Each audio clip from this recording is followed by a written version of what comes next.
Tema. Agradecemos muchísimo y gracias por la espera también al doctor Julio Borda, que es director de hospitales especializados del Ministerio de Salud. Está bien así, ¿verdad? ¿Sí? Actualmente director de Servicio de Salud del Ministerio. Servicio de Salud, más resumido. Muy bien. Bueno, doctora Leticia Pinto, coordinadora de terapia del Ministerio de Salud. Así mismo. Bueno, y entramos a hablar un poquito del momento que estamos viviendo. Sin duda alguna se está centralizando todo. Y quiero empezar con el tema de terapia primerito un ratito nomás, porque es a donde estamos llegando con el tema de que dicen, se están centralizando todo para el tema COVID y para los otros casos parece que está faltando o no se está atendiendo o se está reservando. ¿Cuál es la situación hoy, doctora, para tener una claridad con el tema terapia en todo el país? Bueno, buenos días a todos. El tema es el siguiente, cuando empezó todo esto estábamos en una... ¿Qué va a pasar? Cuando empezó todo pensábamos que iba a explotar rápidamente, no fue así. Se tomaron las medidas a tiempo y se empezaron a, digamos, a restaurar, aumentamos camas en terapia intensiva, 70 hasta ahora. Aparte de las terapias polivalentes, hay 70 camas que son para cuadros respiratorios. En un primer momento eran para cuadros respiratorios COVID, netamente, pero ahora ya son para cuadros respiratorios en general, porque no todo es COVID. Actualmente tenemos solamente 2 pacientes en terapia intensiva por COVID y tuvimos semanas de no tener ningún paciente en COVID, pero sí mucha necesidad de las otras patologías que siempre están. Entonces, nosotros tenemos un sistema de tercerización cuando falta en el sistema público. Entonces, para adultos es un poco más fácil porque no hay tanta demanda.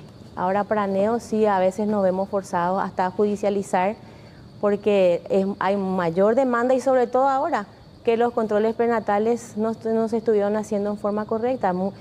Aumentó increíblemente el número de prematuros en los últimos meses. Y ayer tuvimos un caso de pedido de un chico... Una paciente de 56 años, accidente cardiovascular aparentemente. La de Barrio Obrero. La de Barrio Obrero. Ya fue resuelto. Ya fue resuelto. Se fue a operar en el hospital de Luque porque era un cuadro para cirugía y después se fue a la terapia de Calley. Y el tema de terapia hoy, si nosotros vamos a la claridad de esto, se está reservando para COVID y se deja un porcentaje para el resto. ¿Cómo hacen eso? Esa parte es lo que cualquiera de los dos me puede explicar cómo es Nosotros tenemos terapias, hoy tenemos bien establecidas cuáles son las terapias polivalentes, separadas de lo que son las terapias para pacientes respiratorios.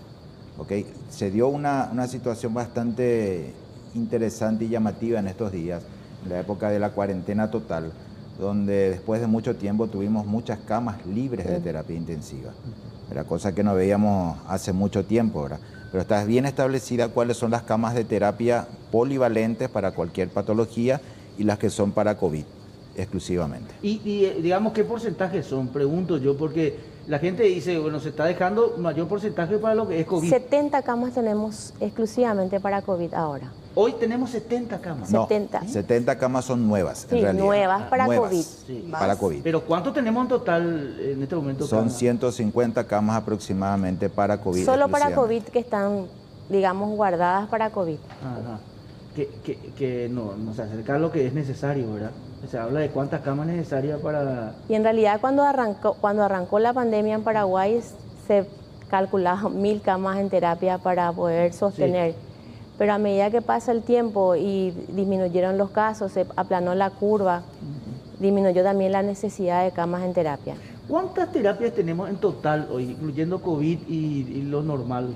Digamos, tenemos 845 camas a nivel país. 845. Eso incluye IPS, el sector privado, la policía, los militares. Y de esos 845, ¿cuántos están destinados exclusivamente a COVID?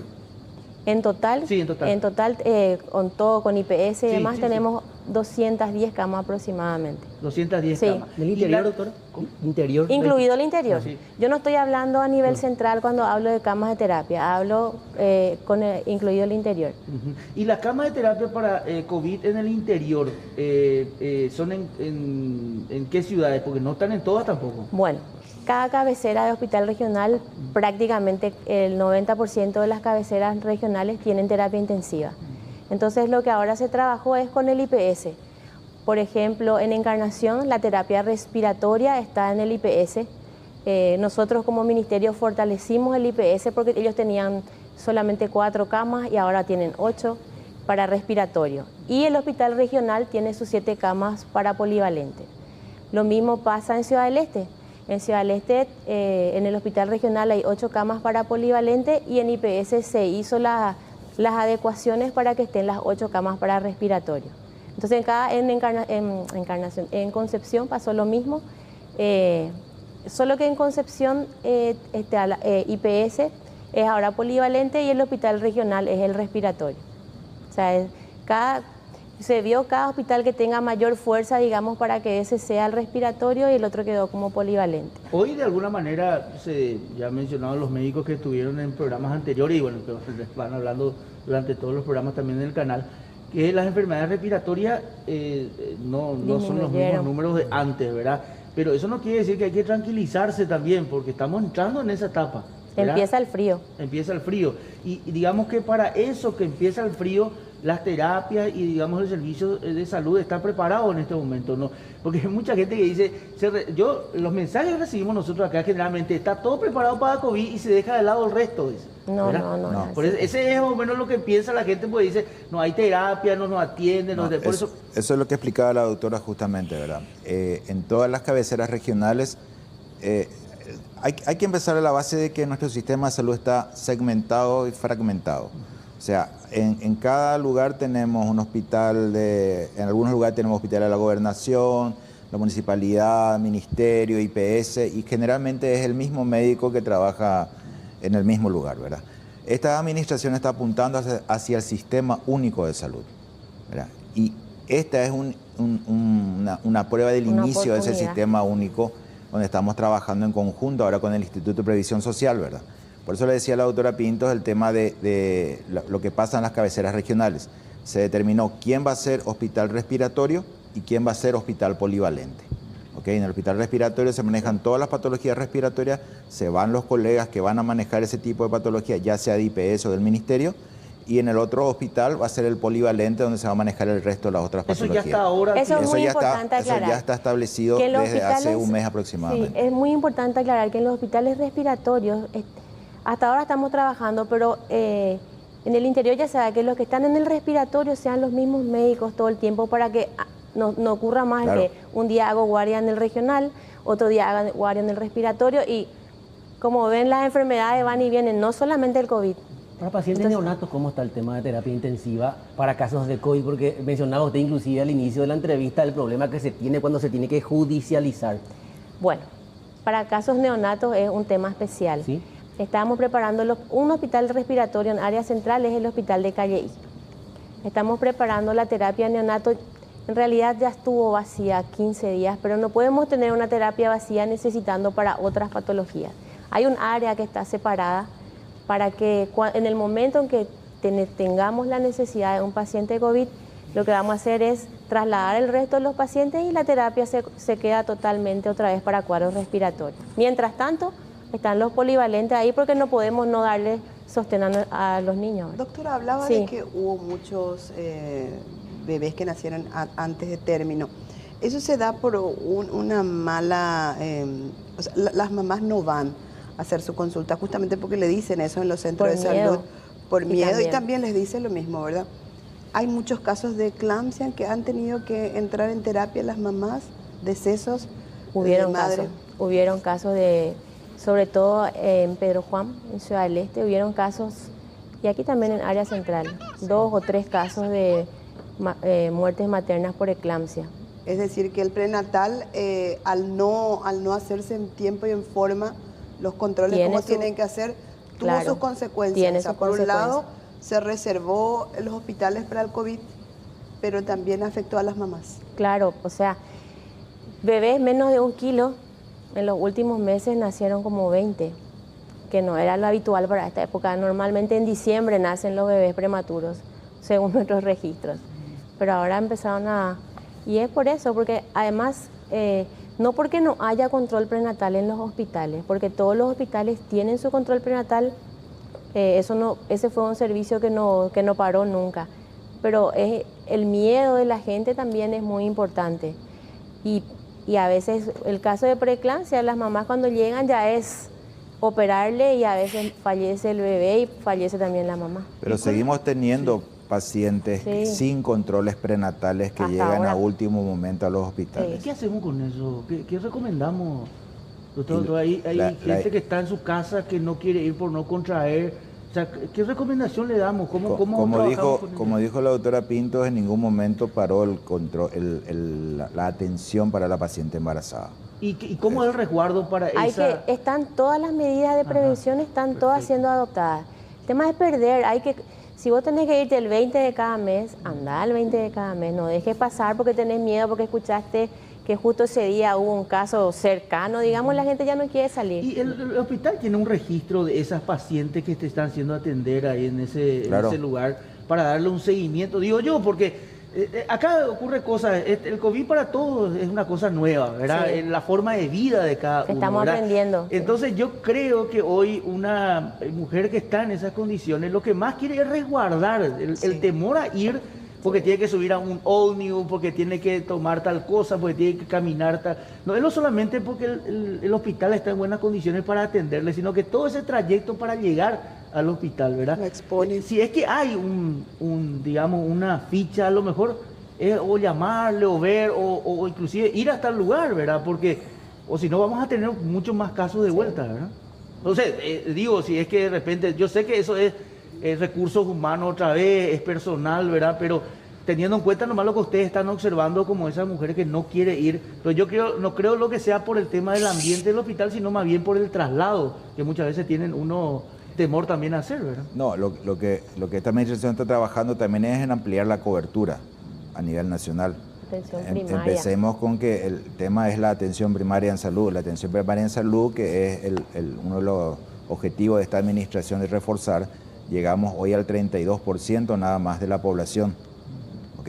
Tenemos 804 unidades de salud de la familia. Cada unidad de salud de la familia tendría que tener una población promedio entre 2.500 y 5.000 personas, que es su población base con la cual tiene que trabajar, y justamente es la idea de identificar dónde están los problemas, qué sé yo, cuántos pacientes diabéticos tenés, cuántos hipertensos, cuántos asmáticos, Claro, cuántos también, alérgicos, también, sí. cuántos niños, cuántos menores, cuántas embarazadas, y la idea ese es el ingreso al sistema de salud, tendría que ser la unidad de salud de la familia, ¿verdad? Doctora, tenemos ahora 27 en total son el personal de Blanco que está en cuarentena a raíz de un contacto con un paciente oncológico, unos del hospital de Itagua y del INCAM precisamente.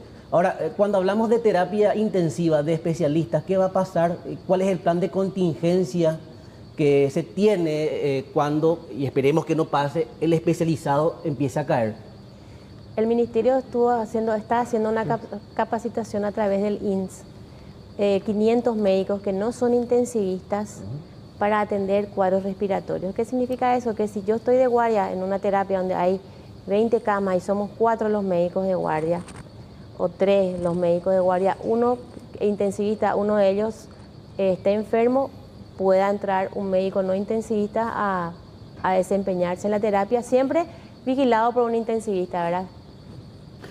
El caso de los médicos que, por ejemplo, el caso de Itagua y ahora el de Roque Alonso también, ¿verdad? El caso de INCAN, ¿esa gente es reemplazada por gente nueva o se usa funcionarios de ahí otra vez para cubrir los lugares? ¿Cómo están cubriendo eso? Porque son muchos. Hoy tendríamos los resultados ya en principio de esa gente que se tomó. Son 10, no son todos médicos, aclarando, ¿verdad? Son personal de Blanco, Enfermería, sí. ¿verdad? Son 10 del Hospital Nacional y 27 del Hospital del Cáncer. Sí, estamos trabajando en eso, ya prácticamente duplicamos, no tanto como duplicar, pero duplicamos el personal de la urgencia en varios hospitales a nivel país. Tal es así que llegamos ya casi a las 2.000 contrataciones temporales que estamos haciendo por 3 meses para justamente dividir las urgencias en la urgencia respiratoria y no respiratoria, ¿verdad? Sí, tenemos el plan de ir reemplazando según necesidad, tenemos esa factibilidad. Ayer surgía muchos comentarios y nos enviaron muchos mensajes de la gente del INCAN sobre todo, ¿verdad? El INCAN no está como catalogado como Hospital respiratorio. hospital respiratorio ni Es un por el centro tema COVID, oncológico, ¿verdad? sí. Bueno, en ese lugar va un paciente y le reciben a lo mejor sin la protección necesaria, ¿verdad? Porque, no. pregunto, porque la gente dice, no, él entró nomás, acá no estamos teniendo nosotros con el que llega ya la protección necesaria porque creemos que no tiene el COVID o no está con problemas respiratorios, ¿verdad? En el Patología de INCAN. base. Entonces lo reciben y ahí empieza, digamos... No, pero ahí está el problema. Sí. A todos debemos considerar como potenciales pacientes Perfecto, COVID. pero en ese lugar hay mucha gente que recibió sin la protección, ¿verdad? Con- Para ser claro nomás el procedimiento. O ¿verdad? sin la protección o protección inadecuada. Inadecuada. Entonces hoy pregunto ya, porque, porque el identificar hospitales que sí tienen que tener desde entrada la protección adecuada y otros que no reciben a este tipo con estos síntomas, ya no existe hoy, ¿verdad? En realidad, para las urgencias, todas las están dadas, digamos, el tipo de protección que es por niveles, ¿verdad? El que está en el RAGE tiene un nivel de protección, el que está en la urgencia mismo tiene otro nivel de protección y eso es para todos los hospitales. Eso está protocolizado. Sí, es un protocolo del Perfectamente ministerio. protocolizado. Y el- ¿Qué es lo que se debe utilizar en cada nivel de atención? ¿Y qué pasó? Pero el caso del INCAN, ¿qué pasó? El caso de este paciente es un paciente oncológico que vino para hacerse su radioterapia, estaba en seguimiento sin un cuadro pulmonar aparente. Ajá. Ahí él, estando internado, desarrolló su cuadro y por ese cuadro fue trasladado al Nacional. Y el tema de darle ahora la prueba a los enfermeros que estuvieron, ¿verdad? Se va a hacer otra prueba de vuelta, porque ayer me decía la directora del hospital de Itagüá, nos decía aquí que por lo menos 10 días estarían ellos en el aislamiento preventivo porque se iba a hacer 2 pruebas para poder si las 2 pruebas le daban negativos. ¿Cuál es el Sí, procedimiento en este la caso? primera prueba se hizo ayer y de acuerdo al resultado se repite a las 48 o 72 horas. Y al dar negativo de vuelta, ellos ya Vuelven al retoman. trabajo. Ya puede volver. Ah, ya retoman Ahora, aquí. ese personal de blanco, el personal médico, las enfermeras, porque está comprobado que muchísimos médicos trabajan en un sanatorio, en un hospital nacional, en un centro de salud, un puesto de salud.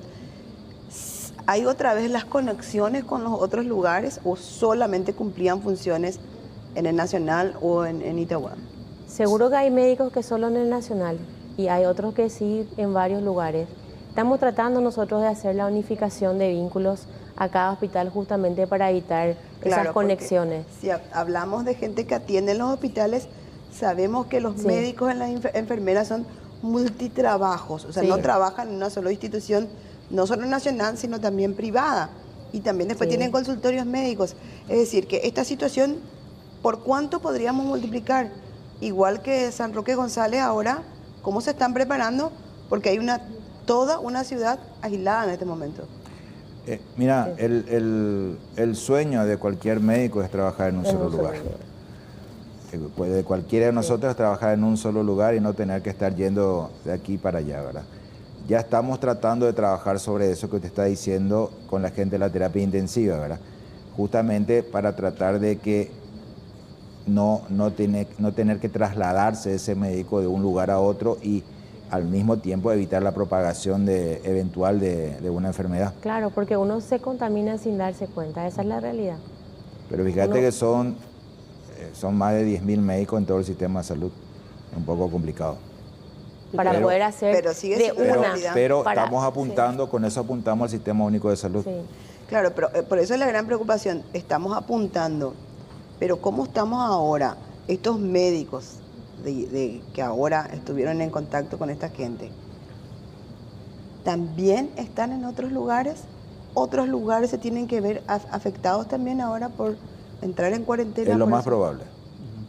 O sea, hay una ramificación. Hay hoy un porcentaje enorme. de médicos que trabajan en varios lugares y otros que en el Nacional, por ejemplo, es un caso particular porque hay muchos médicos que solo están en el Nacional, pero no todos. Pero hay muchas enfermeras que, por ejemplo, están en el Las servicio enfermeras, privado, están en sanatorios Enfermería y es también diferente. están Categórico, en categórico. otros hospitales. No, pero enfermería médicos es también. totalmente, sí. Médicos Pero- también, que pero hacen los más hay- análisis en un lugar, en otro lugar hacen la Categórico. atención.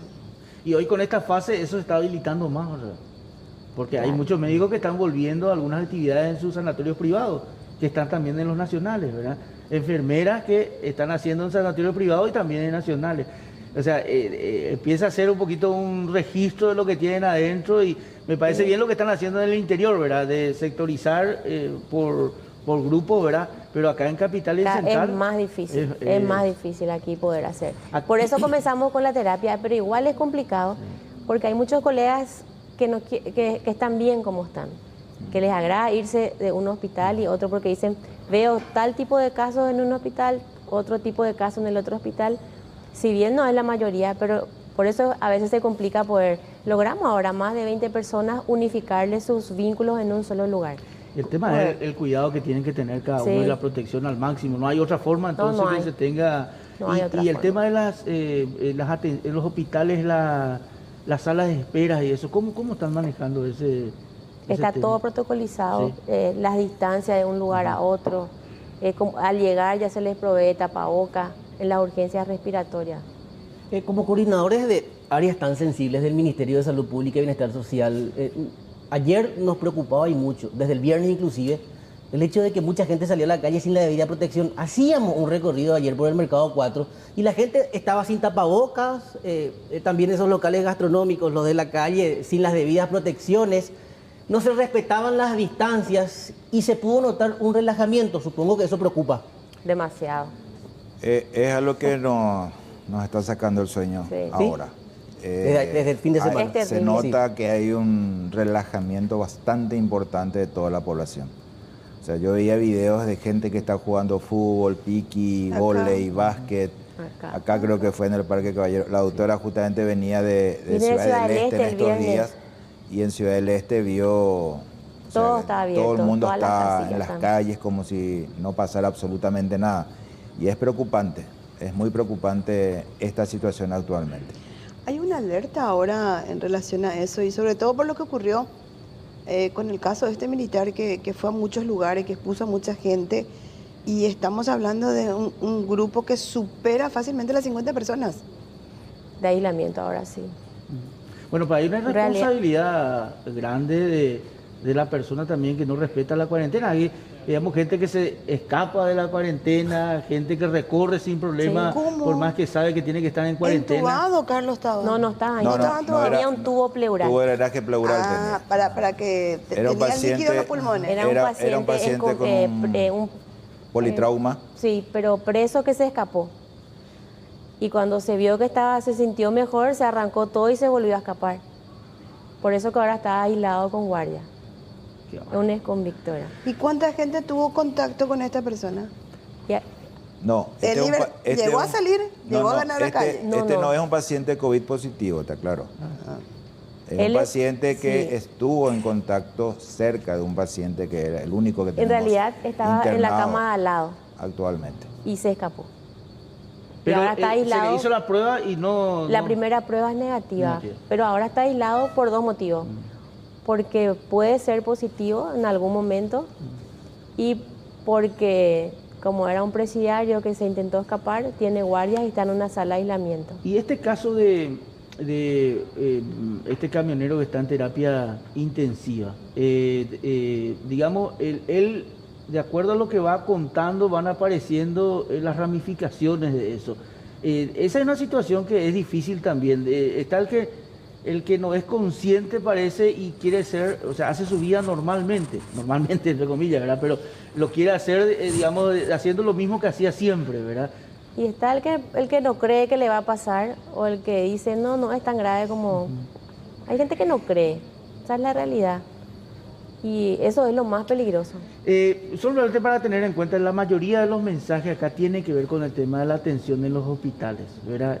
Aquí habla mucha gente que va, por ejemplo, una embarazada dice que fue a la Cruz Roja y fue al hospital de Limpio y le dijeron, si no tiene sangrado, entonces solamente cuando tiene algo que sea muy grave le vamos a atender, ¿verdad? Entonces es la reacción. Entonces hay cositas que de repente también se tienen que entender dentro de los mismos hospitales. A lo mejor que, bueno, estamos de todos también, así como afuera hay gente irresponsable, también adentro va a haber gente que tiene un poco de temor.